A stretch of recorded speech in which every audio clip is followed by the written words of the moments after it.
एक famous English newspaper ने इस चीज़ को कवर किया है जो कि सभी वर्कर्स को, पुअर पेंशनर्स को खुश कर देने वाला है। जी हाँ दोस्तों, आप जैसा कि सामने देख पा रहे हैं, मैं आपको पूरी इसकी डिटेल में तफसील से जानकारी देने वाला हूँ, तो वीडियो पूरा देखिएगा। काफ़ी इंटरेस्टिंग है और काफ़ी पॉजिटिव न्यूज़ है आप सभी के लिए, सभी वर्कर्स के लिए, जो एक्स वर्कर्स रह चुके हैं, वर्कर्स होकर रिटायर हो चुके हैं, जो अब पेंशन पे हैं, उन सभी के लिए। और ये बहुत इंटरेस्टिंग खबर है। इसको एक प्रसिद्ध इंग्लिश न्यूज़ अखबार ने इसको बहुत अच्छे तरीके से कवर किया है। Supreme court reverse order in EPFO case. Supreme court ने, यानी यहाँ पर इन्होंने लिखा हुआ है SC reserves order in EPFO case. Supreme court ने ईपीएफओ केस में कुछ ऑर्डर रिवर्स किए हैं। और जो गवर्नमेंट लॉयर थे, सबसे बड़ी बात यहाँ पर ये समझिएगा, जो गवर्नमेंट लॉयर थे, जो लोग इसके लिए फाइट कर रहे थे, लॉयर्स फॉर द गवर्नमेंट से pension scheme mean to support poor workers, तो उन्होंने खुद इस चीज़ को कहा, जो सरकारी थे, कि अगर पेंशन स्कीम है, पेंशन स्कीम का पर्पज़ ही यही है कि हमें सपोर्ट करना है किनको, पुअर वर्कर्स को, जो लोग गरीब हैं, जो काम कर रहे हैं, उन्हें सपोर्ट करने के लिए कि एक एज के बाद उन्हें जो पैसा है उन्हें एक मिनिमम अमाउंट मिल सके, जिससे कि वो आगे सर्वाइव कर सके, सस्टेन कर पाए। चलिए हम लोग बढ़ते हैं, तफसील से इस पूरी इन्फॉर्मेशन को समझते हैं। और इस वीडियो में आगे बढ़ने से पहले एक छोटा सा रिक्वेस्ट रहेगा दोस्तों, इसी तरह के महत्वपूर्ण इन्फॉर्मेशन, एनालिसिस, अपडेट्स आप सभी को सबसे पहले सोशल बिकू चैनल के माध्यम से सबसे सटीक विश्लेषण के साथ दिया जाता है।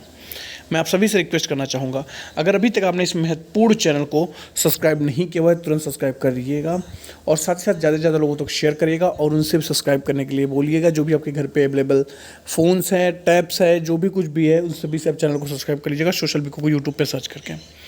चलिए बढ़ते हैं हम लोग। The supreme court on the Thursday revised judgment on appeals filed by the Employee Permanent Fund Organization against the decision of Kerala High Court setting aside amendments on the determination of the pensionable salary under the Employee Pension Scheme 1995 as ultra vires।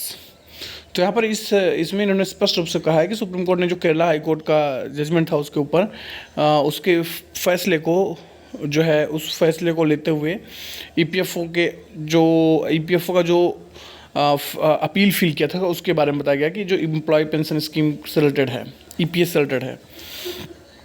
Appearing before the bench lead by the justice U Lalit, senior advocate Arema Surendram and advocates R.O. Mosha of the EPF said the EPS would face the complete collapse if the Kerala High Court judgment was allowed to hold forth।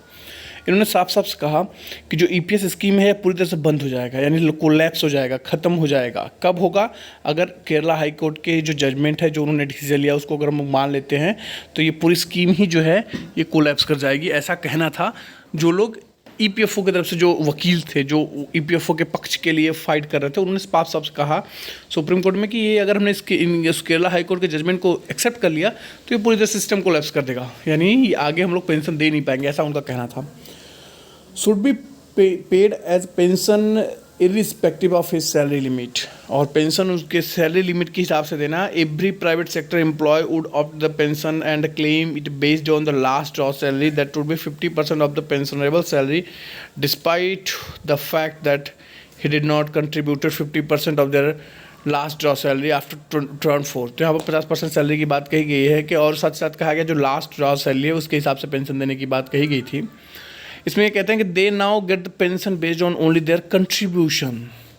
साफ साफ बता दें इन्होंने कि जो अभी का pension system है और जो पेंशन उसको पेंशन दिया जा रहा है वो बेस्ड ऑन उनके जो उन्होंने कंट्रीब्यूट किया उसके हिसाब से हम उसको दे रहे हैं, चाहे किसी को 1000, किसी को 2000 या 3000, 5000, जो भी पेंशन मिल रहा है वो उनके बेस्ड ऑन जो उन्होंने कंट्रीब्यूशन किया हुआ है।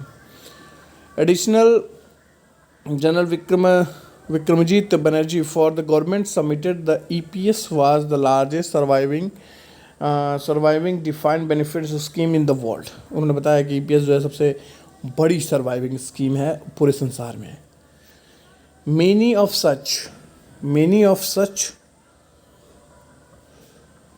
सच schemes had collapsed all over the world and other replaced by corpus based pension schemes he said. उन्होंने कहा कि काफ़ी जो है पहले भी इससे रिलेटेड इस तरह के जो संसार में दूसरे देशों में जो इस तरह की स्कीम्स थे वो काफ़ी ज़्यादा जो है उससे कोलैप्स हो चुकी हैं या फिर उसको वो दूसरे रूप में प्रारूप में उसको चेंज कर दिया गया है। Both mister Surendram and mister Banerjee submitted that the EPS should be allowed to survive as a guarantee benefit scheme only. Construction workers, semi stations workers, manual laborers, plantainous workers, will kill workers, mine security guards, etc. Mr. Sundaram connected this. उन्होंने ऐसा कहा contented. तो उन्होंने इसके बारे में बताया कि ये स्कीम जो है इन लोगों से जुड़ी हुई जो मैंने आपको बताया है, workers. Senior advocate Gopal Shankar Nairan for the pensioners and employees said, he said the EPS was far from a collapse. The scheme has been paying pension from the interest received from its corpse. It's a majestic the corpse by lay intact and untouched. Let's be realistic of all the people in the country. And the EPFO comes and says that we do not have funds. They have not touched the corpus even once. The senior lawyer submitted. The dispute revolves around the controversial amendments made to clause of 1130 of EPS 1995. तो उन्होंने बताया कि एक clause के जरिए problem है 11(3) का जो क्लॉज उन्होंने बताया है EPS 1995 का। और उसके बाद इन्होंने बताया है कि उन्होंने बोला साफ कोर्ट से कि रियलिस्टिक रहिए कि अगर हमने इस चीज़ को या फिर इनको आपके हिसाब से उसको फॉलो कर लेते तो कहीं ना कहीं इसमें EPS स्कीम जो है वो कोलैप्स कर जाएगी, क्योंकि हमारे पास ना बजट नहीं, हमने अभी तक उसको कॉप्स थे उसको एक बार भी टच नहीं किया है, और जो हमें इंटरेस्ट होता है उसके हिसाब से हम इसका पेंशन जो है वो चल रहा है अभी तक EPS 95 पेंशन का। तो कुछ इस तरह का है ये पूरा विवरण है, जो कि एक महत्वपूर्ण अंग्रेजी अखबार ने इसको कवर किया था। और मैं समझता हूँ कि जो भी अब आने वाले समय में आपको जजमेंट देखने को मिलेगा वो फाइनल जजमेंट होगा, और वो पेंशनर्स के हक में ही पूरी प्रोबेबिलिटी है, पूरी संभावना है कि वो पेंशनर्स के हक में ही आ सकती है। आपको क्या लगता है, अपने राय आप ज़रूर हमें कमेंट में दीजिएगा, ज़्यादा से ज़्यादा लोगों तक शेयर करिएगा। फिर मुलाकात होगी नई जानकारी के साथ। अपने तब तक के लिए दोस्त को इजाज़त दीजिए। एक बार फिर कहूँगा सब्सक्राइब जरूर कर लीजिएगा, शेयर करिएगा, लाइक करिएगा। फिर मुलाकात होगी। बहुत बहुत धन्यवाद आप लोग दोस्तों।